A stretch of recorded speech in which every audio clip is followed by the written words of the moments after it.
I was hired to turn around a charter school. I was hired to turn around a couple, actually, because I'm good at it. I was turning around this charter school. It had been like 3.9 years of a 4-year plan. We were 95 yards down the field, ready to finish off the whole turnaround project. And they were like, oh, this doesn't look so hard. Why don't we do it? We need to have a person of color out front. We need a woman out front. We can't have this white dude out front. The school's 100% black. All the staff and I had a great relationship. I loved the kids. I loved everything about it. But they wanted to have a woman or a black woman. And in fact, they ended up hiring a black lesbian woman to replace me. Oh, that's So 3 points right there. That's I know, right? I know, right? And so they concocted a story that I had created a hostile work environment based on race and gender, and that I was being all kinds of exclusive and discriminatory and all that. When ironically, the first day I showed up to work there, I was hired as a CFO. The executive director at the time handed me a pamphlet that said, "Here's how white people communicate. Here's how black people communicate. You need to learn how to communicate like a black person." That was day one. Okay. So that's so racist, by the way. You know, the idea that black people have to communicate in a certain. There's the white voice, Lev. The white voice. Well, actually, I'm curious. Like, I want to ask. Violence. Yes, I want to ask Daniel. Like, what has been your experience? I mean, you're relatively younger than a lot of us. What has been your experience when dealing with similar things that Jack is talking about? Like, would certain people assume that there has to be like a black voice versus a white voice, and there has to be some kind of a differentiation in terms of like how black people are supposed to act or talk, and like, what has been your experience when it comes to any of that stuff? Very interesting question. And in my personal experience, I've gone to school in two completely different neighborhoods. I went to a charter school myself for elementary and middle school. I went to Uncommon schools in Brownsville, one of the most dangerous neighborhoods in Brooklyn, and now I go to Brooklyn Technical High School, one of the 9 specialized high schools in New York City in Fort Greene. And so I've experienced, I guess, all of Brooklyn, the wealthy and the poor. And I would say that the students in the charter schools is pretty much 100% black, a few Hispanics here and there. It was so black that the only Hispanic in the class was regarded as white. I'll keep it there, right? And yeah, it is a problem. I would say it is a problem. You know, black students erroneously assume that if you speak proper English, that you're speaking the white way, and that harms black students who are meticulous in their studies. And the fact that it happens in charter schools as well goes to show how deep this problem is. Because if this is happening in a charter school where the students are more meticulous, they're more meticulous with their work, they're studious, right? Charter schools, they don't choose anybody to be a student, right? There's a wait list for a reason, and they choose very hardworking students. If the hardworking students think speaking properly is speaking white English, then the black community has a serious problem. You know, being able to speak the white way or to speak proper English is really actually being able to articulate the ideas that you want in the manner that you want it to be articulated in. Like when you articulate properly, the English language isn't something that has been prescribed from above per se, right? It's been developed over thousands, way more than thousands, but over many years, many centuries, in order for you to postulate whatever idea that you want without being hampered or without being, and I'm experiencing this right now, right? I'm trying to like articulate an idea is in my mind, but I'm unable to get it out. But the English language has been developed over a long period of time for you to be able to turn those thoughts into words. And if the black community rejects that, then they've essentially forfeited their ability, example, to wield their own political capital, which in the other live stream last week, I talked about how political capital has ruined the black community. And part of the reason why it has ruined part of the reason why the Black community itself has not been able to wield their own political capital. All right, there's the reason why they aren't able to is because they can't articulate what they want. But the Blacks who can articulate, the intellectuals, the anointed, the Black anointed, your Al Sharptons can, and they assume the role of representative. Can we back up for a minute? Just really quickly, for people who aren't in America, what is the charter school system? Like, how does it operate, and why is it different from? How is it different from is it a private school system that you have to pay than the public? Well, a charter school system, they operate with charters. All right, so it's a public school, so it's free, but they prescribe their own rules. For example, in New York City, I don't know if it's different in other places in the country. In New York City, you, for example, have 40-minute blocks for each subject. But when I went to school, we had 2 hours for reading, 1 hour and 30 minutes for math. And that's just one charter that was different from normal public schools. There was many others, like you have to, wear a uniform and do other things. But the main difference between charter schools is essentially a free school that does things differently. Do you mind if I could step in here for a second? Yeah. A charter school is a publicly funded, privately operated school that is open to anybody within the district. And they there's a system established that grants them additional autonomy in exchange for additional accountability.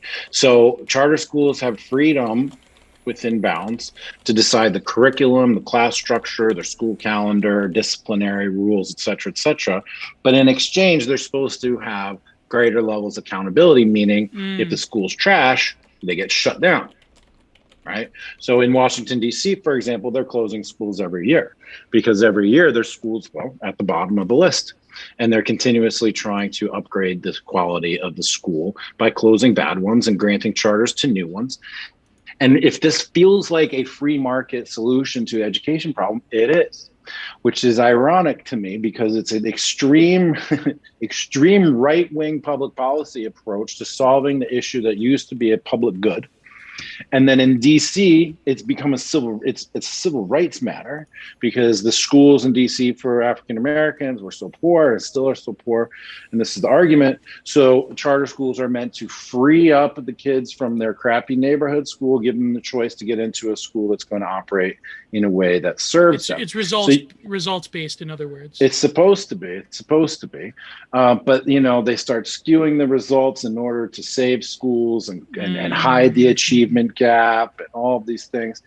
And we can get into the nitty gritty on that if you want later. But the general idea is autonomy for accountability. And in the district, it's completely staffed with social justice warriors, CRT freaks. Like when Trump won, they closed the building, the central office that regulates the schools. They shut that down. They brought in, therapists and crisis counselors and all this just because Trump was elected. So there they are, this crazy left-wing SJWs operating in a system designed to be extreme right-wing market-based solution to a public issue, a public good. And we're seeing today this pushback against school choice from all over the board, saying it's now a right-wing issue because they're trying to, inject their white nationalism or their white Christian nationalism, and they're trying to segregate and whatever. When the fact of the matter is that this stuff was started as a way to free poor urban students from their terrible urban schools and give them a chance to succeed.